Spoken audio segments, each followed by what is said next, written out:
एक बार फिर से स्वागत है आप सभी का हमारे YouTube चैनल ऑटोमोबाइल सर्विस पे।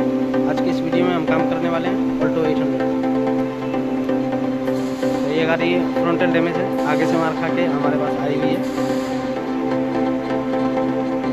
तो चलिए सबसे पहले बताते हैं इस गाड़ी में काम क्या क्या करना है हमें।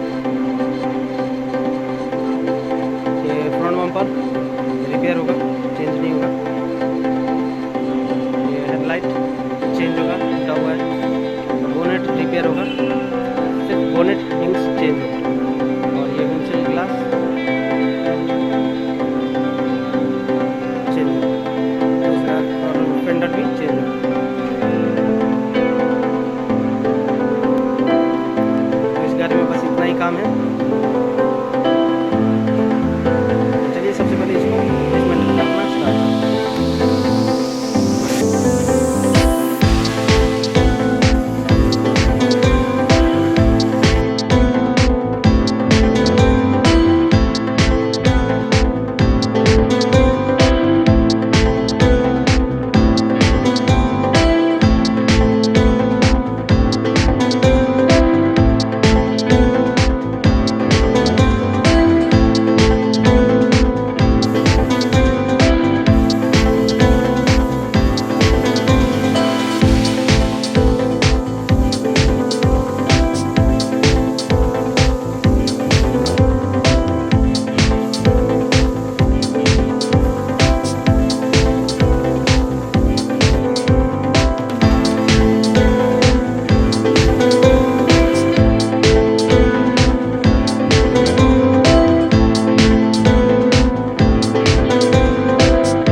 फिटिंग होने के बाद गाड़ी डिलीवरी होगी। तो चलिए फिलहाल इसको पेंटिंग लाइन पे करते हैं।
तो हमारी गाड़ी का काम हो गया कंप्लीट। इसमें जो भी काम था, फेंडर चेंज था, बम्पर चेंज था, विंडशील्ड ग्लास चेंज और front door rear door denting था। तो ये सब कंप्लीट हो चुका है। गाड़ी हो गई है रेडी। अब कल सुबह ये गाड़ी जाएगी वॉशिंग में और कल ही डिलीवरी हो जाएगी। तो अगर आपको भी मारुति पे वीडियो चाहिए, मारुति की किसी भी गाड़ी पे वीडियो चाहिए, तो आप मुझे कमेंट कर सकते हैं। हमारे पास मारुति की लगभग सभी गाड़ियाँ आती हैं। अगर मेरे पास ऐसा कोई गाड़ी आया जिसके वीडियो आपको चाहिए तो कोशिश करूँगा वीडियो जल्द से जल्द बनाकर अपलोड कर दूँ। तो चलिए मिलते हैं ऐसा ही अगले वीडियो में।